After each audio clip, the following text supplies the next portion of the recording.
It is true to say that life for children in times gone by could be tragically short.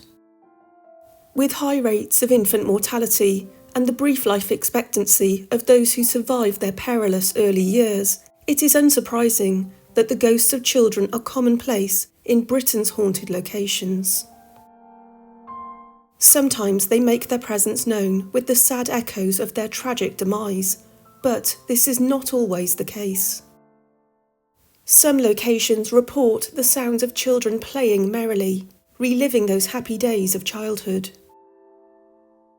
Today, we'll look at the stories of those children from the past, whose lives may well have been forgotten. From Sunderland to North Wales, from Sussex to a majestic castle in Ireland. Welcome to the ghosts of magnificent children.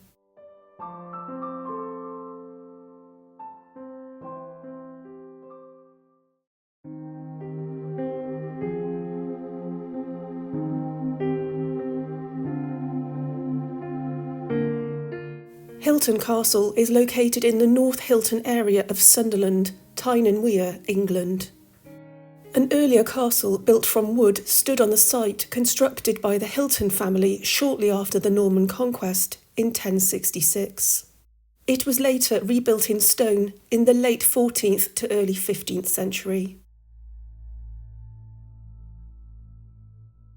The castle underwent major changes to its interior and exterior in the 18th century, and was the Hylton family's principal seat, until the last baron died without male heirs in 1746.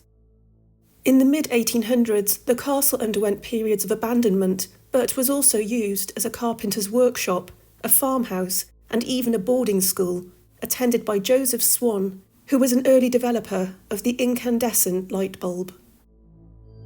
During World War I, the castle was utilised as a training camp for soldiers. In 1950, it was taken into the care of the state, and it is now owned by English Heritage. But Hylton Castle has an interesting ghost known as the Cauld Lad, and the story is said to date back to the early 17th century. In life, the Cauld Lad was a young ostler named Roger Skelton, who is said to have been murdered in the castle stables. One of the barons of Hylton, thought to be Sir Robert, the 13th Baron, had instructed Skelton to prepare his horse ready for hunting first thing in the morning. The Baron waited and waited, but there was no sign of the horse.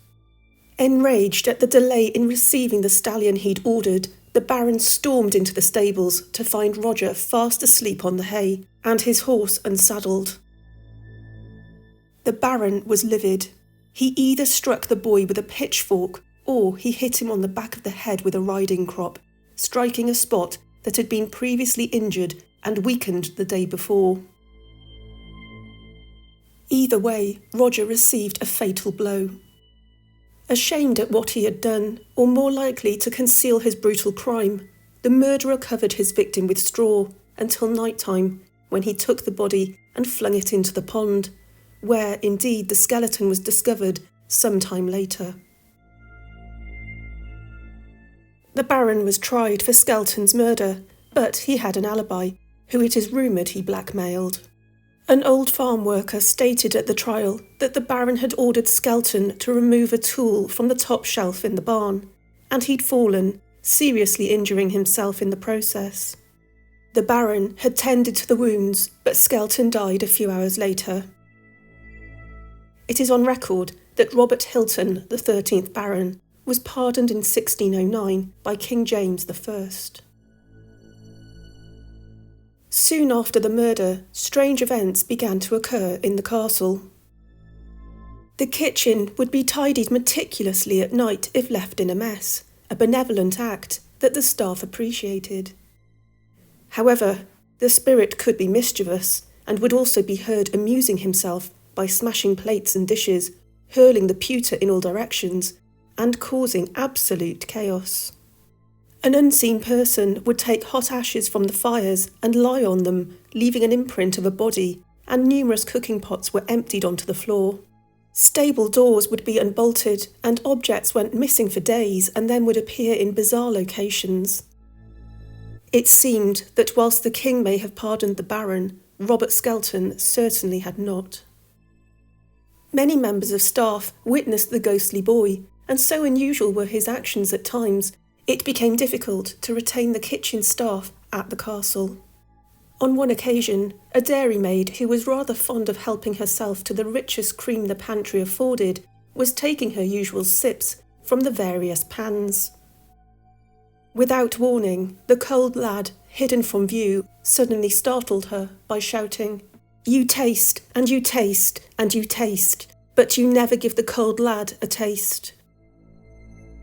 On hearing this terrifying accusation, the maid dropped the spoon on the ground, rushed out of the kitchen in absolute fear, and never entered the castle again.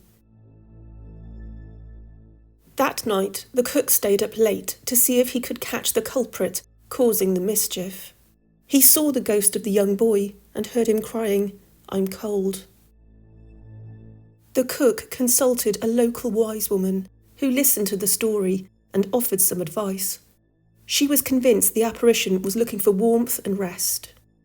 Taking the wise woman's advice, the following day the cook and his wife left a warm cloak and hood for the ghost, as well as a suit of green clothes.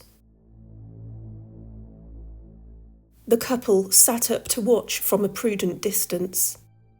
At midnight, the apparition of the young boy glided in, stood by the glowing embers, and surveyed the garments provided for him. Very carefully, he tried them on and seemed delighted with his appearance. Shrouded in warm clothes, he danced around the kitchen in celebration. They heard him singing, "Here's a cloak and here's a hood. The Cauld Lad of Hylton will do no more good." The ghost of the Cauld Lad disappeared and the strange occurrences ceased. It seems the poor boy is now laid to rest, although every now and again people claim to hear him laughing and singing.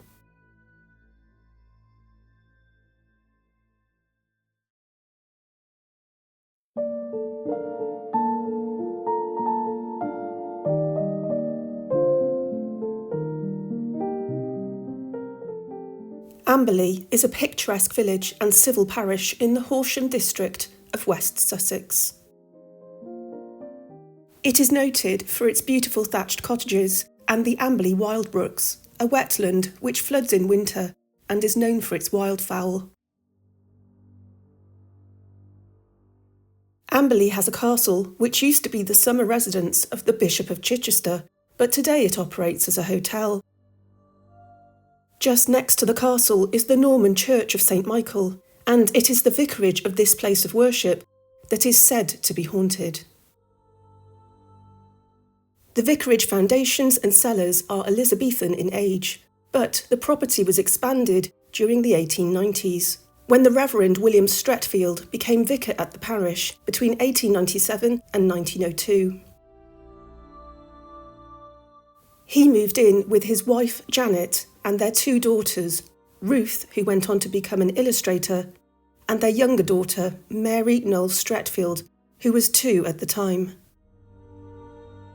Noel Streatfeild went on to become a prolific writer, and one of her best-loved books is Ballet Shoes, published in 1936, with illustrations by her sister Ruth. Noel often found herself isolated and alone at Amberley.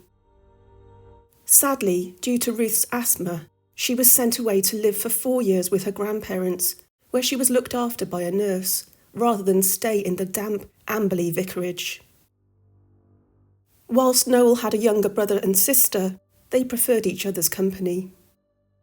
Noel spent a great deal of time alone in the garden and reading with her father. She had freedom, solitude, endless leisure, and regarded these as the happiest years of her childhood. In the grounds of the house there were many fine trees, including a mulberry tree, but Noel's favourite was an unusual rose bush. Its flowers were half white and half pink, and so it was named a York and Lancaster.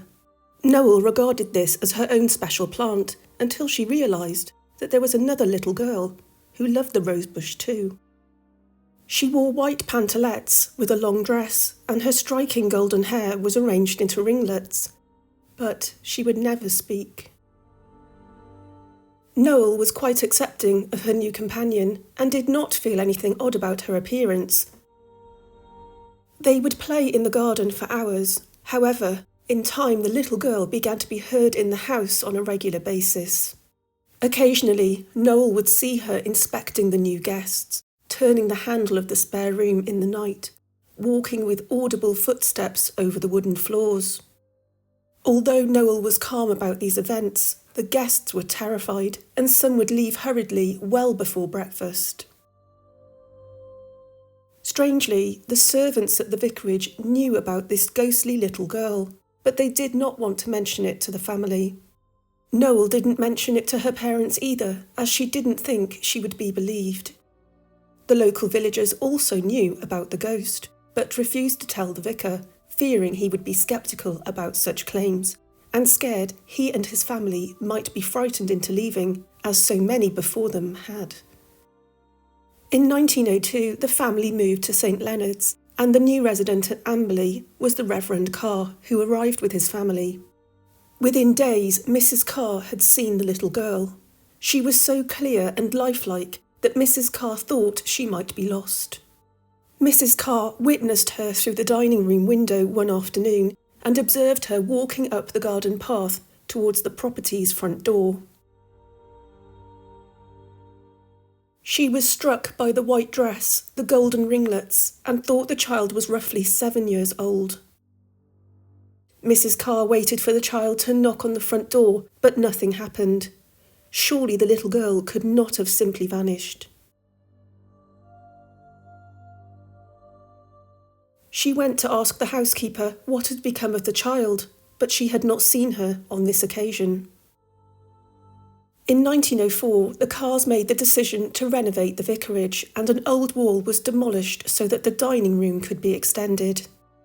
Whilst digging out the foundations, the workmen came upon a trench which struck them as odd as it contained earth of a different colour to the surrounding area. The men continued to dig when, at a depth of 2 feet, the workmen discovered 2 skeletons, one of a woman and the other belonging to a child, roughly 7 years of age. The servants explained how the Reverend George Arthur Clarkson, the vicar before the Streatfeilds, and who'd lived at Amberley for almost 50 years, had often complained about a bad smell in the dining room. Nothing was ever done about it, largely because he blamed it on poor country drains. The bones were buried in consecrated ground, but not before several pieces had been carried off by the villagers as souvenirs. All the same, the ghost of the little girl, whose identity is still a mystery, has not been seen again, so it seems she may have finally found long-lasting peace.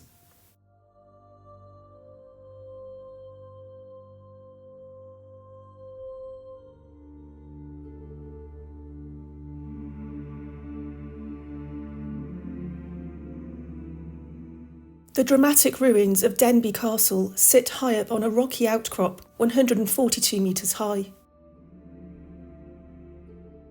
The formidable walls and towers of Denbigh Castle in north-east Wales stand as a testament to medieval military architecture. Henry de Lacy, the powerful Earl of Lincoln, chose this strategically important site to protect the English authority deep into Welsh territory in the late 13th century. De Lacy began to build a new walled town, colonised by immigrants from England, protected by the castle, and surrounded by deer parks for hunting. The castle was built between 1282 and 1285 on the orders of King Edward I as part of Edward's campaign to conquer Wales, and served as a stronghold for English rule in the region. Its location on a rocky hill provided an excellent vantage point over the surrounding area, and Denbigh Castle's imposing presence was intended to intimidate the local Welsh population into submission through its sheer scale and authority. But this is arguably one of North Wales's most haunted locations. Throughout its history, Denbigh Castle saw much bloodshed, and played a significant role in various conflicts, including the Welsh Revolt led by Owain Glyndwr in the early 15th century and the English Civil War in the 1640s. During the latter, the castle was besieged and eventually surrendered, after which General George Monk ordered it to be slighted, with various parts of the walls and towers being demolished. Like so many Welsh castles, Denbigh has numerous myths and legends. One tells of how the great hall of the castle was inhabited by a fierce dragon many centuries ago. Several times a day, the immense dragon would take to the skies and prey on anything that it spied with its reptilian eyes, whether human, sheep or cattle. Fear swept through the area, and few would venture out for fear of being swept up by the fearsome beast, with his fire-breathing antics. A hero was needed to rid the townsfolk of the dragon, and Sean Abodiai, a warrior of great renown, stepped up to the challenge. Sean Abodiai translates to John of the Thumbs, so named for the curious fact that he had 8 fingers and 2 thumbs on each hand. Wielding an enormous broadsword in his huge hands and in full armour, he rode into the castle upon his shire horse, calling for the dragon to come out to fight. The dragon immediately confronted the knight and battle began at once, with claws striking the shield and the sword raining sparks upon the scales of the dragon. For many hours the townsfolk could hear the awful sounds of battle from their homes in which they hid, and they could see the sparks and fire from the dragon's breath rising from the castle's inner ward. The knight suddenly noticed 2 bald patches at the base of each wing, unscaled and therefore unarmoured. Biding his time, Sean waited until the dragon reared up, extending its wings and raising its long neck, ready to spew its molten breath at the knight. The story says the dragon paused for a moment, confused by the knight's odd number of fingers and thumbs, but the powerful warrior lunged forward and drove his broadsword up into one of the weak spots beneath the dragon's wings. The blow was fatal, and the people of Denbigh were overjoyed and started to shout, "Denbigh, Denbigh, no more dragon, goodbye." Legend says the words, however, corrupted over time to give us the Welsh name for Denbigh. But the ghosts of Denbigh Castle are more human in form, and several apparitions are said to haunt the ruins, particularly that of the Goblin Tower. This 2-storey tower protected a deep well that formed the only reliable source of water for the defences during the summer. This well, within the town's defences, was crucial to help Denbigh survive sieges in the English Civil War. Sometimes known as the Bloody Well and fed by a spring, the well centres heavily in the Goblin Tower's first ghost story. Henry de Lacy, who built the castle, had 2 sons, both of whom lost their lives prematurely. His youngest son, John, fell to his death from a parapet at Pontefract Castle whilst he was chasing a ball. But it is the apparition of his eldest son, Edmund, who haunts the Goblin Tower at Denbigh Castle. He fell to his death inside the Goblin Tower, and his lifeless body was found at the bottom of the well. Some versions of his story state that the death was accidental, as he was working alongside his father on a tall wooden scaffolding and lost his footing in 1308. This is quite likely, as we know the castle was having extensive building at this time to increase the height of the defensive walls. Another version delves into a forbidden affair the young lad was said to be having with the landowner's teenage daughter, and it is therefore speculated that his death may not be accidental. To this day, many people claim to have seen a young man's face peering sadly out of the stone window arches within the Goblin Tower. It is thought that Edmund was around 15 years old when he died. But Edmund de Lacy isn't the only apparition at the Goblin Tower. It is said that many years ago, an unfortunate woman leant over the well with curiosity and lost grip of her young child. The infant plummeted into the well and sadly didn't survive the fall. Many visitors to the castle report hearing the sound of a woman's wails and screams coming from the empty Goblin Tower. It seems this distraught woman continues to grieve while searching for her lost child in the afterlife. Perhaps the most famous ghost at Denbigh Castle is that of the White Lady.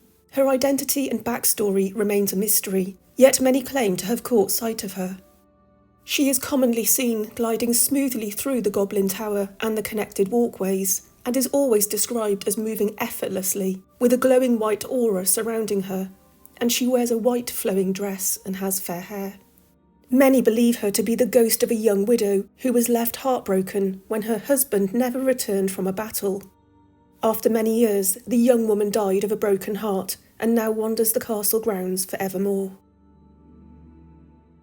In the 1960s, the castle's caretaker claimed to have witnessed the ghostly figure gliding towards him before she disappeared into the darkness. The caretaker spoke of tools and artefacts mysteriously being moved from their storage spots in the small on-site museum display.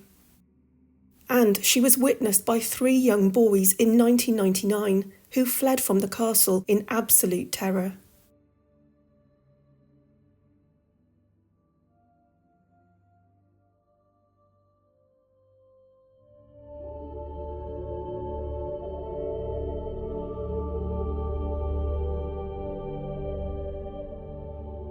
Charleville Castle is an enigmatic Gothic Revival-style castle located in County Offaly, Ireland, bordering the town of Tullamore.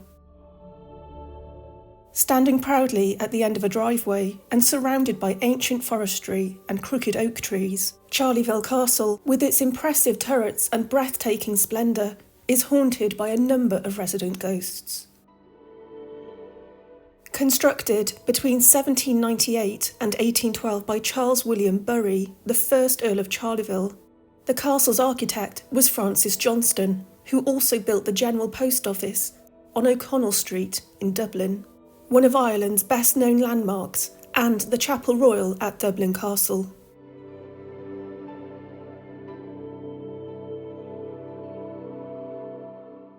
The castle was not continuously occupied, owing to the castle owners living beyond their means financially. But each reopening of the house resulted in the addition of new rooms or a flamboyant refurbishment. This included engaging the talents of William Morris, who designed the exquisite ceiling within the dining room. The castle also played host to Lord Byron, who held many parties here.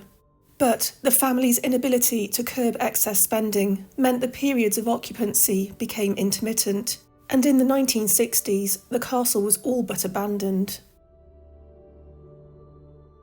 The advent of the Irish War of Independence meant that the castle was closed for a long period, until in 1971 restoration work began by an American, Bridget Vance, and a team of local craftsmen, intent on restoring the castle to its past grandeur. The Charleville Castle Heritage Trust carefully oversee the restoration and sustainable conservation of this remarkable structure and its impressive grounds. Bridget's mother, Connie, said that one night while staying in her tower bedroom, she awoke to what she described as a cavalcade of ghosts, many resembling robed figures and monks, who encircled her bed and appeared to bless her. Charleville Castle is said to be haunted by numerous ghosts. Strange and unexplained phenomena are commonplace, with the sounds of clocks chiming at random times, chairs being moved by an invisible hand, and objects disappearing and reappearing elsewhere within the castle walls. Dark shadows and clouds of mist randomly appear and follow visitors, and strange voices echo throughout the rooms. The tranquil silence of the early hours is disturbed by the playful cries of children, laughing, merrily enjoying a phantom game in what used to be a nursery. Was it in fact one of these ghostly children who locked Bridget's own daughter in a dark cupboard in the playroom many years ago? Chandeliers begin to move by themselves, and lights and radios switch on in empty rooms. The most famous ghost at Charleville Castle is that of little Harriet, the youngest daughter of the 3rd Earl of Charleville, who died unexpectedly in the castle in April of 1861, aged just 8 years old. Harriet had been instructed by her governess to go up to her room after dinner one evening in order to wash her hands. Her room sat at the top of the castle, and she ascended this staircase. Having washed her hands, she playfully decided to slide down the banister of the staircase, but, tragically, she lost her balance and fell to her death on the floor below. Her presence has been reported by many visitors to the castle. Her disembodied voice has been heard singing and laughing on various occasions, but, more distressingly, her screams have also been heard. Many claim to have felt her brush past them on the great winding stairs, leaving a sudden cold spot in her place. Others have witnessed her skipping playfully in front of them wearing a white and blue chiffon dress with ribbons in her golden hair. Visitors have left toys and notes for Harriet in an effort to communicate and comfort the young girl.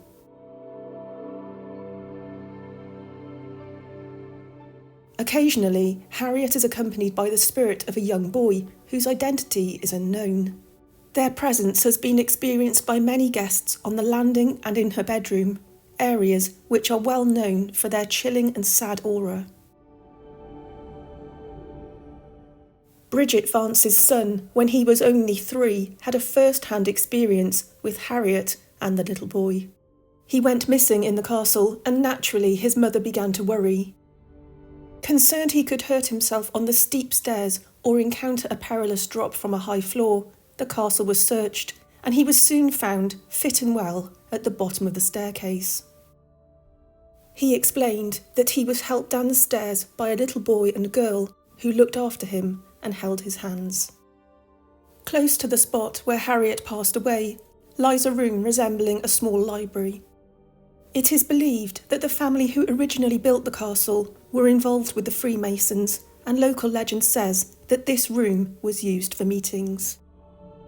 Some female visitors to this room claim to have had strange experiences. Heavy footsteps have been heard pacing around the room, whilst others say they've been tapped on the head and shoulder by an unseen hand. Some say the first Earl of Charleville practiced the dark arts in this room, but there is no proof of this. An eerie and uncomfortable atmosphere is sometimes felt in this room, and many people tend to avoid it or leave at the earliest opportunity.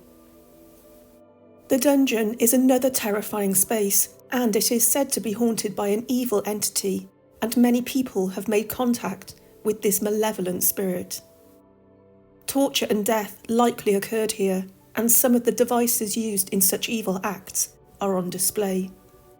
Hidden behind a wall, a bizarre altar was discovered during renovation work. Its exact purpose or origins remain a mystery. One of Charleville's enduring legends is that of the King Oak, a towering ancient tree believed to be around 800 years old. This extraordinary tree has a fearsome reputation connected to the Berry family. For many years it has been maintained that should one of its branches fall, a member of the family would die. In 1963, the tree was struck by lightning, splitting the main trunk from top to bottom and causing the loss of at least one branch. The tree survived, but Colonel Charles Howard Berry, the explorer and last member of the Berry family line, died very suddenly a few weeks afterwards. He was the last of the Berry family to own the castle.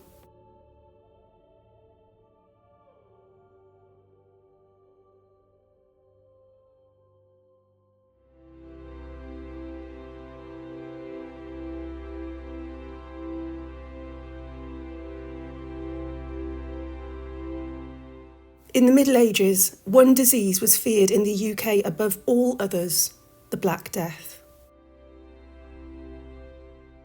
The incredible speed with which it spread and devastating impact it had on the population meant roughly 25 million people in Europe perished at its hands. In Derbyshire, all it took was a contaminated bale of cloth to kill off almost an entire village. Eyam, known as the Plague Village of Derbyshire, was ravaged by the disease during the Great Plague of 1666. Many believed that the plague was a punishment from God on those who were sinful. The 17th century had seen a world turned upside down, with regicide, war and the Restoration, bringing religious, political and economic mayhem in their wake. But by the 1660s, Charles II was on the throne, and the village of Eyam was thriving with a rich lead mining industry, and busy farmers and merchants plying their trades. But the Black Death was never picky about its victims. The history of the plague in the village began in September 1665, when a bundle of cloth arrived from London for Alexander Hatfield, the local tailor, who was lodging with a landlady named Mrs. Cooper. His assistant, George Vickers, noticed that the bundle was damp and opened it up within a week. The parcel that the tailor received contained fleas that were the carrier of the deadly plague bacteria. Within 1 week from receiving the package, the tailor was dead, and by the end of September, 5 more people had died. Over the next few days, close neighbours began to fall ill and die. It didn't take long for the villagers to realise the plague had arrived in Eyam. In October, 20 individuals died. The infection spread rapidly throughout the autumn, slowing down in the winter, only to return with greater vigour in the spring and summer, reaching a peak in August, when 78 people died in a month. But the villagers took an incredible, brave stance to save others from their own fate. William Mompesson, the town's rector, knew the village was in trouble and watched in fear as villagers began to pack up their things and prepared to leave the settlement. In May 1666, Mompesson called Eyam's residents together and begged them to quarantine themselves so that the disease couldn't spread into the neighbouring settlements. The villagers consented to the quarantine, knowing full well that for many of them it was a death sentence. Nobody was allowed in or out. The village was supplied with food and other necessities by people who lived outside. People would bring in supplies and leave them at the boundary stones. In turn, the people of Eyam would leave money in troughs filled with vinegar intended to sterilise the coins. The boundary stones are still visible today. Mothers and fathers buried their children, as outsiders watched from a nearby hill, too scared to come any closer to the residents of the plague village of Eyam. Mompesson remarked that his wife, Catherine, had noticed a sickly, sweet smell in the air the day before she died, while he described the stench of sadness and death in letters from beyond the cordon. But by November, the plague had died down without having spread any further, meaning the villagers' sacrifice had saved countless lives. Today, rumours swirl that the village is haunted by a number of ghosts, some of whom are children. Close to the church is the Plague Cottage, where the outbreak of the plague began. This cottage is haunted by the ghost of a pleasant-faced lady who wears a blue dress. She is reported to wake people up in the middle of the night. A previous resident was awoken so many times by the lady, he refused to sleep there. He would wake in the dead of night to see her standing over him, watching him before simply fading away. Nearby, Eyam Hall was built between 1671 and 1676. This impressive manor has remained the home of the Wright family since it was built as a wedding present by Thomas Wright for his wife Elizabeth. This particular hall is home to the ghost of Sarah Mills, who has been witnessed many times. Sarah was a young servant, thought to be in her teens, who drowned in the property's well in the nearby courtyard. At present, the old laundry stands on top of the well itself, but can still be seen in the room. Many years ago, when the well was being repaired, human bones were discovered, and unsure of what to do with them, they were replaced and left where they were found. Since that time, strange goings-on have happened in this room, attributed to Sarah. It has a very inconsistent temperature. It can be icy cold or baking hot for no apparent reason, and many people feel uneasy in the room, as if they are going to collapse or faint. Why Sarah haunts, we don't know. Was her death an accident, or could something more sinister have contributed to her death? Perhaps we will never know. She is also said to haunt the top floor bedroom and has been seen looking out of the third window on the left. Perhaps she is avoiding the apparition of an older man who has been witnessed sitting at a circular table in an upstairs bedroom that is usually locked. Understandably, visitors say they can't walk past the headstones dotted around the local churchyard without feeling a presence. Catherine, the wife of the rector at Eyam, is said to haunt the churchyard over 300 years after her death. She died in August 1666, and her apparition drifts through the gravestones before pausing at the Saxon cross. She also haunts the nearby rectory where she died. People staying overnight have heard her dress brushing over the floorboards, as well as footsteps running along the corridors and doors opening and closing by themselves. A maid who used to work at the rectory came face to face with her ascending the back stairs. But Catherine is not the only apparition to roam the churchyard. A young girl in a pale dress is seen happily skipping through the gravestones in broad daylight and even holding flowers. She has been known to interact with visiting children who are attracted to her laughing and singing. Statistics can never truly convey the human cost of the plague, and individual families at Eyam suffered huge losses. Jane Hawkesworth lost 25 members of her immediate and extended family. The Talbots and the Hancocks were all but wiped out. Mrs. Hancock buried her husband and 6 children in the space of a week before eventually fleeing Eyam. The graves she dug in the field next to her house can still be seen and have become known as the Riley graves, and they stand as a silent testament to one woman's almost unimaginable loss. The graves stand high on the hillside with a protective stone wall, and a dark female figure has been seen here. Is this Mrs. Hancock herself, mourning for her beloved family? A weeping boy has also been spotted on the road leading to the Riley graves, but nobody knows his identity. No ghost hunt around Eyam would be complete without a visit to the village's most haunted spot, the Miners' Arms. This popular 17th century inn and restaurant was originally built in 1630. It was initially named the King's Head, but the name changed to the Miners' Arms following regular meetings of local mine owners. Apparitions include an elderly woman with a perplexed look on her face, wearing a black bonnet, black cape and boots. It has been suggested that she is a former landlord's wife who was murdered and thrown down the stairs at some point in the past. 2 young girls named Sarah and Emily are also reported to haunt the pub. Apparently they died in a fire here. They are said to be responsible for childlike pranks and giggling noises. Regulars in the bar have heard them skipping across the floors of the upstairs rooms. Guests who stay at the inn have reported their doors opening and slamming shut, accompanied by the sound of ghostly female giggling. All manner of strange occurrences happen in the bedroom, with objects being moved, knocking sounds, and echoes of people running up and down the landing. But it seems these apparitions are playful and enjoy having fun. Today, Eyam is a working village, but it has never forgotten its extraordinary history.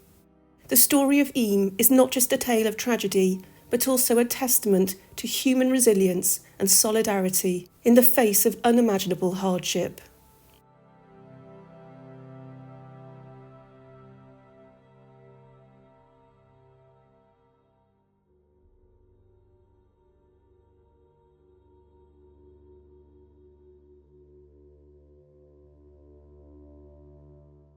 I hope you enjoyed these stories from the various locations in the UK, and this was a very difficult video to make, and I hope you feel that I've covered it sensitively and with respect. I felt it was important to share the stories of those who've passed away so young, and that was really what I wanted to achieve in this video. It's not the first time I have featured ghosts of children on my channel. Not so long ago I covered the ghosts of the Queen Mary, and some of you will know that Jackie, who haunts the first-class swimming pool, is one of the most famous and frequently seen child apparitions. She sings and she talks and she plays games with those who see her, and many regard her as a truly interactive and intelligent presence. The Blue Boy of Chillingham Castle was originally going to be part of this video, but in the end the other stories from Chillingham meant it became a video in its own right. And you might be wondering why I didn't include Mary King's Close in Edinburgh in this video, which is famously haunted by the ghost of Annie, but that's because I will be heading there soon, so I'll cover that in a separate video. With regards to the Cauld Lad at Hylton Castle, I just wanted to say that I am aware that in the local area he's reportedly heard saying "I'm card," which is a local way of saying "I'm cold," as I understand it, but I do love the idea of him wandering about in a green suit and cloak and not being cold anymore.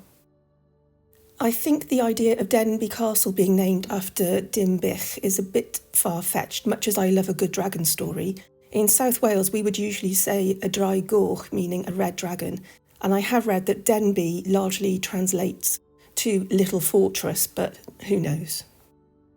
There is an interesting story regarding a child ghost from Devon at a location called Eyam Manor, which I believe is privately owned and is used for pheasant shooting or something like that. And many years ago it was quite common for young lads to be sent to work as page boys in houses belonging to the gentry if they weren't going to be taught at home or in a nearby monastery. And at Eyam Manor there was a young page boy who completely vanished along with a large quantity of the homeowner's silverware many years ago. Sometime later, the master would see the apparition of the page boy but didn't think much of it, thinking he was either dreaming or under the influence of too much brandy. But the page boy ghost was rather persistent and kept appearing always at the foot of the master's bed and beckoning for the homeowner to follow him outside. Eventually, frustrated by his continual loss of sleep, the master got out of bed and followed the ghostly page boy along the corridor and down the stairs into the garden. The boy took the master across the garden to a large hollow tree where he simply vanished. And the master was perplexed by this and eventually decided to chop the tree down, and inside the hollow trunk were the remains of the page boy himself, who it seemed had been murdered, and beneath the body was some of the silver, and with the help of the ghostly page boy it led to the culprit, who was actually the man's butler.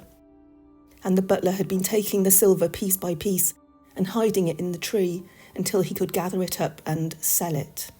And the page boy had discovered the butler's nefarious ways and had to be murdered in order to silence him, I suppose, so it seems the page boy returned simply to clear his name, and the ghost was never seen again after this. One of my very early videos covered the ghost of a little girl at the Savoy Hotel in London who apparently haunts the 5th floor near the lift, and she's said to be a very friendly little girl, and it's thought that she worked as a bellhop in the hotel's early years, and sometimes she radiates a pale blue light. She is often found around room number 502, which is said to be the most active room of the hotel, and some say she was killed in the building or possibly fell in the lift shaft a very long time ago, and that the lift acts as some sort of portal for this ghostly little girl. Now, back in those days, I didn't include a postscript, but I do have quite a few menus from the Savoy, and today I thought I would show you this one, which comes from 1978 and is from the Daily Express Sportsman and Sportswoman of the Year Awards at the Lancaster Ballroom, which is rather swish, so let's have a little look. We've got trout mousse with smoked salmon, and I wonder if it came with a bit of parsley on the top or one of those tomato rose garnishes that were the thing back then. We've got roast beef with a stuffed tomato. Now, I always think stuffed tomatoes are very 1970s, with a spinach and cheese sauce. And then there's a dessert that involves black cherries, which I always think of with Black Forest Gatto. And then it says black currant water ice. I don't really know what that is, but to me, it sounds like ice cream gone wrong. And then on the back, we've got a list of the previous winners, and I'm sure there are some famous names that some of you will recognise. We've got some athletes, some jockeys, some Formula One drivers, tennis players, all sorts of people. And in 1978, the winners were Steve Ovett, who was an athlete, who went on to become an Olympic gold medalist, and also Sharon Davis, who went on to win an Olympic silver medal in swimming in 1980.